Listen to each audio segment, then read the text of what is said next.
হাবড়ার এক বিখ্যাত ইউটিউবার বলছে আমি নাকি মদ খেয়েছি, তো মদ খেয়ে নাকি মা বোনের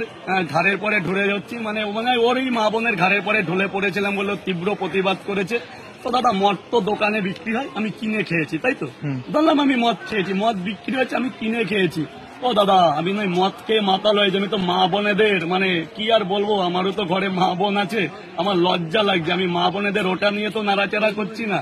যে কত বড় নির্লজ্জ হলেই মানুষ এটা পারে যে আজকে একটা বড় ক্রিয়েটার হয়ে যে মা বোনেদের ইজ্জতের জিনিস নিয়ে নাড়াচাড়া করছে, কত প্রমোশন। ছি দাদা তুমি তো পুরো ক্রিয়েটারদেরই বদনাম করে দিলে, আজকে প্রত্যেকটা ক্রিয়েটারই বদনাম করে দিলে, আজকে মহিলাদের অন্তর্বাস নিয়ে তুমি নাড়াচাড়া করছো। ছি তোমার উপরে আমি আর কি বলবো, তোমার মতন ক্রিয়েটার কে আমি ছি সম্মাননা দিলাম, আমি আর কি, আমি তো মদ দোকানে বিক্রি, আমি মদ খেয়েছি মাতাল হয়েছি, মানুষ খেতেই পারে আনন্দ ভাইফোঁটাতে, আমি একটু মাল